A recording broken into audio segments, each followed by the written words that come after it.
부동산의 스토리를 다하다. 재밌는 부동산 8번째 이야기. 주택임대사업자와 일반 임대사업자 비교 분석 3부. 네, 이번 3부에서는 주택임대사업자, 일반 임대사업자를 표로 구체적으로 살펴보도록 하겠습니다. 자, 일반 임대사업자 그리고 주택임대사업자 이렇게 나눴는데요. 일반 임대사업자는 상가, 사무실, 오피스텔 등을 업무용으로 사용했을 경우 일반 임대 사업자로 등록을 하게 됩니다. 그에 반해 주택으로 사용되는 경우에는 이 주거용으로 해서 주택임대사업자를 등록하게 되는 거죠. 이 등록해야 되는 거는 이제 의무가 됐습니다. 단 한 채라도 가지고 있으면 주택임대사업자를 등록하는 게 의무가 됐습니다. 그리고 취득 시에는 일반 임대사업자는 분양가의 4.6% 그리고 부가가치세를 환급받기 때문에 이 건물분에 한한 부분이죠. 건물이 이제 부가세가 10%가 있는데 이 일반 임대사업자는 나중에 환급을 받게 됩니다. 하지만 반면 주택임대사업자는 이 면세사업자이기 때문에 따로 부가세가 발생이 하지 않죠. 그래서 부가가치세 환급이 자체가 없습니다. 그렇기 때문에 신고할 필요가 없죠. 일반 임대사업자는 1월 25일과 이제 7월 25일 연 2회 납부를 하게 됩니다. 이제 보유 시 내게 되는 세금인 이 재산세와 종부세 이 두 가지는 살펴보면 일반 임대사업자는 과세표준액의 0.25% 계산이 되고 이제 종부세는 합산 배제되는 조건이 이제 따로 충족해야 되는 조건이 있습니다. 그렇게 해서 국세청에다가 신고를 하면 이제 비과세 처리가 되고요. 주택임대사업자의 경우에는 재산세가 이 전용 면적에 따라 차등적으로 적용이 됩니다. 그리고 두 채 이상, 두 가구 이상 이제 임대를 놓았을 때 그때 이 재산세에 대한 감면 혜택이 주어지게 됩니다. 이제 단계의 경우에는 면적에 따라서 이렇게 최하 25%에서 최대 50%까지 감면이 되고요. 장기 임대의 경우에는 최하 50%에서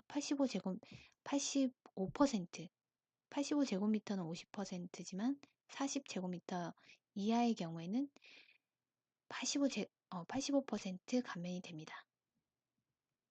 그리고 주택임대사업자는 합산 배제 요건이 이제 2018년 3월 31일까지 그러니까 이때까지는 이제 5년 임대를 유지하는 조건으로 종합부동산세를 이제 합산 배제를 했었는데요. 그 이후에 됐을 때는 이제 단계의 경우에는 이 합산 배제 요건에 아예 적용이 안 되고요. 장기 8년이었을 때 이제 그리고 조정 대상 지역에서는 또 이게 합산 배제가 아니라 합산이 됩니다. 그래서 이 부분은 이제 나중에 내가 세금이 나왔을 때 그때 한번 살펴봐야 될 상황이 될 수도 있습니다. 그리고 이때 한 채 이상이고 이제 의무인 이 8년을 임대를 유지를 했을 때 그때 이제 합산 배제 요건에 부합해서 적용이 되게 됩니다. 그리고 양도시에는 양도소득세죠. 이 양도소득세는 이제 보통은 1년 미만은 50% 이제 세율이 적용되고 1년 이상 2년 미만은 40%, 2년 이상 보유했을 때는 6에서 38% 이렇게 적용이 됐었는데요. 자, 주택임대사업자를 이제 살펴보면 자, 여기 양도소득세에서 장기보유 특별공제 적용되는 게 있습니다. 이 장기보유 특별공제가 적용되는데 이 주택임대사업자를 등록을 했을 때 이 적용되는 경우 단기일 경우와 이제 공공지원 장기였을 때 이 3년에서 최대 3년, 10년 이상까지 해서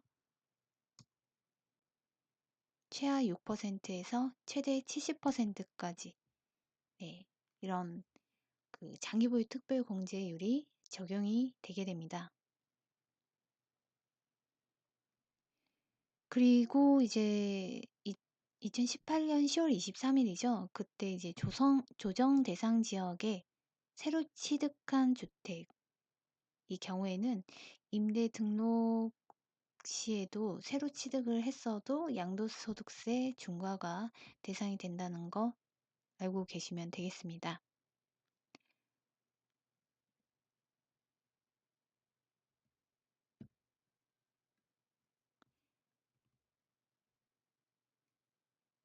그리고 주택임대사업자 부분은 양도소득세를 앞서 제가 구체적으로 2부에서 설명을 드렸기 때문에 그 부분을 좀 더 면밀하게 살펴보시는 게 좋을 것 같습니다.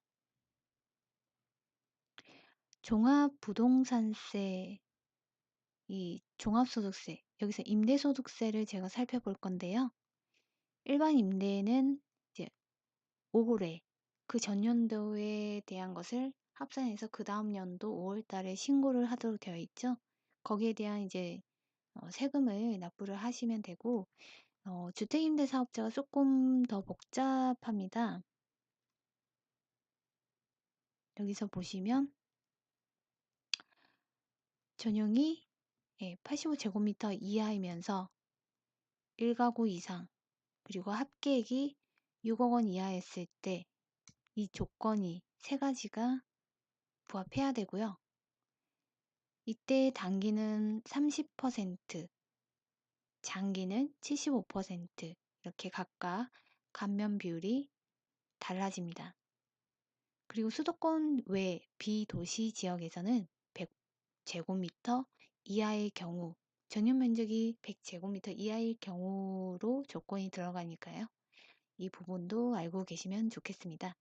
2018년도까지에는 2천만 원 이하였을 때 임대소득이 비과세였었죠. 하지만 그 이후에는 이제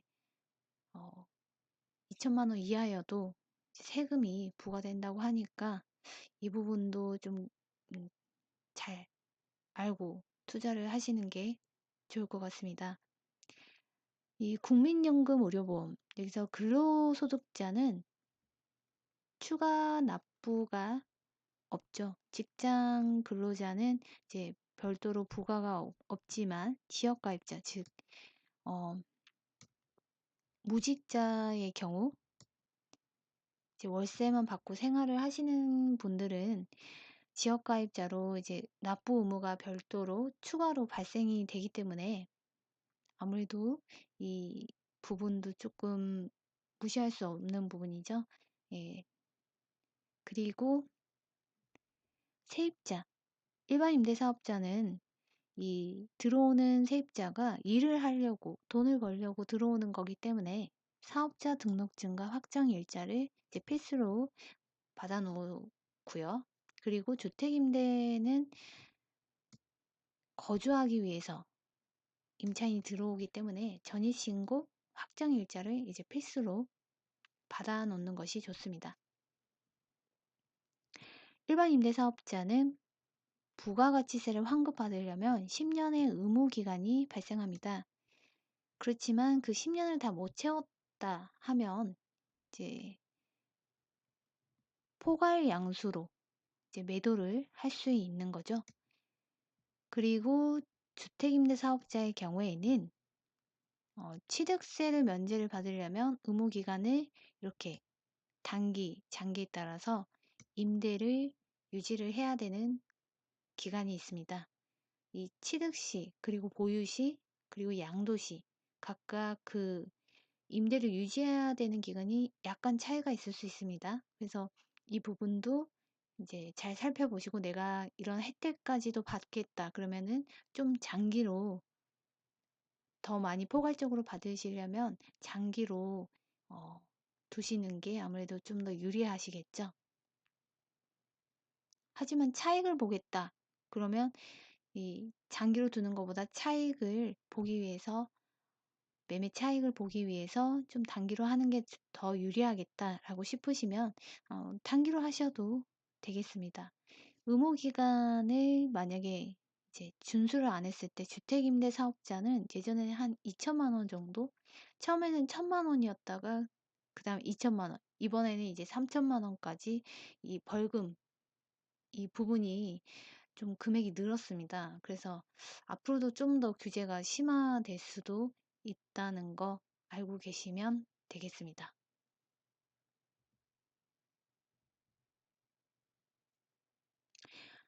주택임대소득의 세원을 이제 관리를 좀 강화를 시켰는데요. 좀 크게 세 가지로,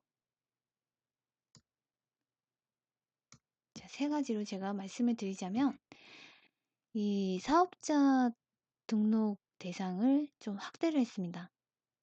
앞서 말씀드렸다시피 주택 임대 수입이 2천만 원 이하여도 네, 사업자 등록을 하도록 의무 조항을 만들었고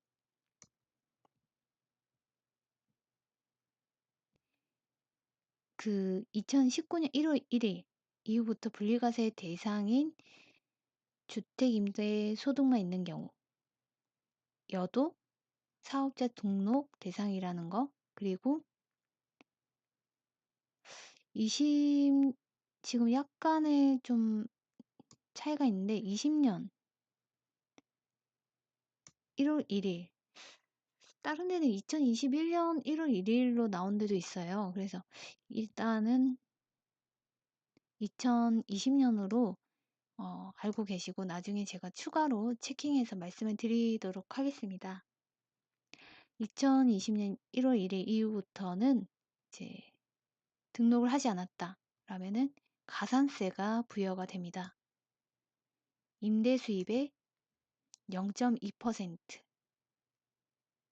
가산세를 곱해서 부과를 할 수 있기 때문에 어, 반드시 주거용으로 임대를 놓을 경우 주택 임대 사업자를 등록을 하셔야 되겠습니다. 그리고 세 번째, 이 주택 임대차 정보 시스템을 운영을 하는데요.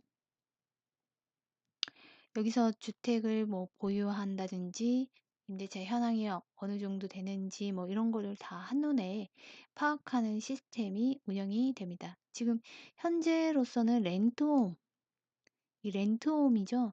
렌트홈에서 이제 임대사업자를 등록 신청을 하고 그리고 그에 관련된 뭐 등록을 해야 되는 절차라든지 그리고 혜택을 받는 것 단기냐 장기에 따라서냐 그 기간에 따라서 혜택을 취득세, 보유세, 양도세 이런 구간별로 혜택 정리도 해놨더라고요. 그것도 잘 살펴보시면 좋을 것 같습니다. 그래서 이 렌트홈으로 들어가셔서 한번 이 관심 있으신 분들은 그 내용도 한번 살펴보시는 게 좋습니다. 그리고 주의사항을 제가 적었는데요. 이 부분은 조금 헷갈릴 수도 있으니까 일단 눈으로만 읽어 보시고요. 여기서 간주 임대료도 합산해서 계산한다는 거 알고 계시면 됩니다. 간주 임대료가 뭐죠? 간주 임대료는 이 말 그대로 간주를 한다는 거죠. 만약에 집주인이 전세로 세를 놓았다. 그랬을 때 거기에 따른 그 이자 수익이 있을 거 아니에요? 거기서 이제 그 이자 수익을 이제 임대료로 간주하겠다. 따로 임대료로 추가로 간주하겠다. 라고 보시면 됩니다. 그래서 여기서 이제 간주 임대료는 임대보증금에서 이제 3억 원, 3억 원이 전세 3주택 이상이면서 전세금 합계액이 3억 원 초과하는 경우 이 계산을 하게 됩니다. 그리고 여기서 이자율을 곱하게 되는데요. 이자율은 정기예금 이자율을 고려해서 기획재정부령으로 정하는 이자율로 이제 정해서 간주임대료도 계산해서 세를 받겠다. 이 세금을 받겠다라는 이야기입니다. 아래의 내용도 네, 이제 읽어보시고요.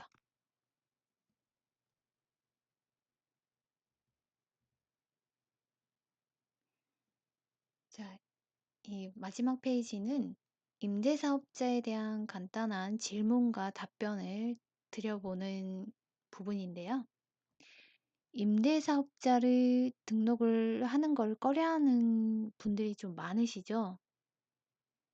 그 이유는 대부분 아실 거예요. 이제 세금 부담이 되니까 이 세금을 줄이기 위해서 좀 세금 회피라고도 볼 수 있겠지만 이 굳이 등록을 꼭 하지 않아도 된다면은 내가 거기 거주하고 살고 있다고 얘기를 하고 세금을 이제 내지 않아도 되는 경우가 발생하게 됩니다. 그럴 경우에는 의무가 아니어서 따로 세무서에서 잡기가 쉽지가 않았어요. 하지만 이제 의무가 됐기 때문에 이런 부분도 나중에 예전에 그랬으니까 이번에도 등록을 안 하겠다. 나중에 걸리면 거기에서 이제 가산세가 붙어서 세금이 나오게 되기 때문에 반드시 예, 등록을 하셔야 됩니다. 이제 임대소득세도 그렇지만 이제 소득으로 인해서 이 건강보험료가 상승해서 세금 부담이 또 추가로 되는 부분도 있어서 여러모로 또 뭐 등록 신청도 해야 되고 뭐 또 세금 신고도 해야 되고 이런 것이 그간에도 치료를 많이 받는데 이런 것까지 신경 쓰기가 좀 여간 귀찮은 게 아닐 수가 없죠. 그래서 어, 등록을 꺼려 하시는 걸로 알고 있습니다. 하지만 이제 의무적으로 등록하셔야 되고 이 만일 주거용으로 사용되는데 부가세 환급을 받기 위해서 일반 임대사업자 등록을 한다. 이거 괜찮을까요? 네. 당연히 괜찮지가 않죠. 주거용 그리고 업무용 이렇게 나눈 이유는 이제 거기에 따른 세금을 어, 세부적으로 부과를 하기 위해서고 이 부가세를 만약에 주택임대사업자로 등록을 해야 되는데 안 하고 주거용으로 사용해서 일반 임대사업자로 등록을 했다. 그러면 나중에 부가세를 예, 추징받을 수가 있습니다.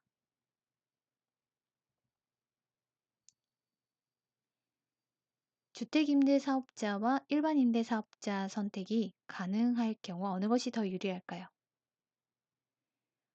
오피스텔을 둘 수가 있죠. 오피스텔 같은 경우 주택 임대로 놓을 수도 있고 일반 임대사업자로 놓을 수가 있습니다. 주거용으로 사용했을 경우 또는 임대용, 업무용으로 사용했을 경우. 이거는 개인의 상황에 따라서 선택을 하셔야 되는 게 맞습니다. 즉, 개인에 따라서 어, 내가 유리한 쪽이 어떤 게 더 유리하냐. 내가 그리고 장기적으로 오랫동안 보유를 할 건데 주거용으로 좀 안전하게 놓고 싶다라고 생각하시는 분은 주택임대사업자고 내가 어, 요즘 업무용으로 사용하는 오피스텔이 그렇게 많지가 않아요. 그럴 경우에는 그러면 좀 업무용으로 들어오는 거니까 새도 안정적으로 받을 수도 있을 수도 있겠다라고 생각을 하시는 경우, 그리고 업무용으로 일반 임대사업자를 등록하시는 분이 많지가 않기 때문에 가끔 찾는 분들이 있거든요. 그래서 그 틈새를 노려서 '내가 새를 받겠다.'라고 생각하시는 분은 일반 임대사업자를 선택하는 게 유리하겠죠. 이제 주택임대사업자는 이 단기여도 '시세 차익을 상당히 노릴 수 있다.'라고 보시면 어 혜택이 좀 적어도 단기로 신청하시는 게 좋을 수도 있습니다. 그렇기 때문에 어 '단기가 좋다. 장기가 좋다.' 이거는 이제 상황에 따라서 다르다는 거. 그리고 의무 기간에 따른 이 세택 부분이 다양한 거는 이제 주택임대 사업자고, 일반 임대 사업자는 네 부가가치세 10% 환급을 받을 수 있다는 게 가장 좀 유리한 조건이죠. 그리고 2020년 1 월부터는 임대를 하면서 이 임대사업자 등록을 하지 않았을 때 가산세 0.2%가 이제 임대사업 소득에 어 곱해져서 부과가 된다는 거는 앞서 제가 설명을 드렸고요. 그리고 간이 사업자로부터 받은 이 세금 계산서로 매입세액 공제를 받을 수 있을까요? 라고 물어봤는데, 제가 설명드렸던 부분이 임대소득세 이 부분에서 그 상가 임대와 주택 임대로 나눈 걸 제가 설명을 드렸는데, 거기서 일반 임대, 상가 임대 중에 일반 임대 사업자와 간이 임대 사업자가 있었습니다. 일반 사업자, 간이 사업자. 그리고 주택 임대의 경우에는 이제 면세 사업자인 이제 주택 임대 사업자 등록이 있었죠.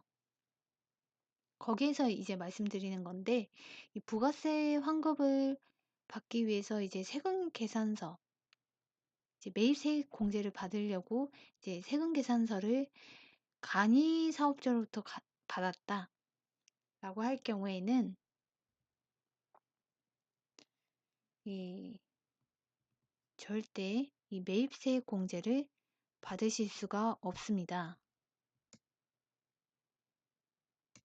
그 이유는 어, 간이 사업자는 이제 따로 세금 계산서 그런 게 없어요. 그래서 이 설령에 만약에 착오로 이 종이로 또는 이제 뭐 전송을 뭐 받았다라고 한다면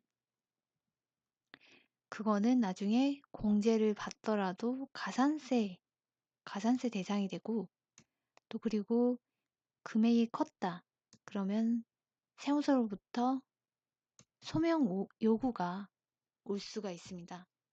그리고 이 간이사업자뿐만 아니라 면세, 휴업, 이 폐업 중인 사업자도 포함되고 있기 때문에 매입 매입세액 공제를 이 받는다라고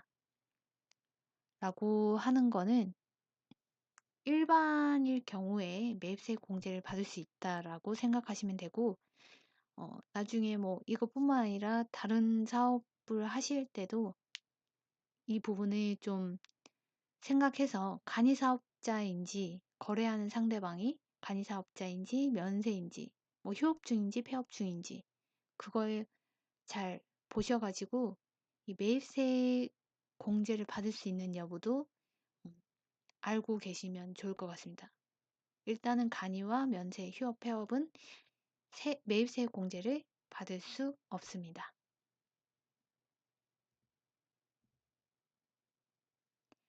이제 주택임대사업자와 일반임대사업자를 좀 면밀하게 비교 분석을 했는데요. 긴 시간 동안 시청해 주셔서 감사하고요. 다음 시간에도 더욱더 알차고 재밌는 시간으로 찾아뵙도록 하겠습니다. 재밌는 부동산 스토리 8화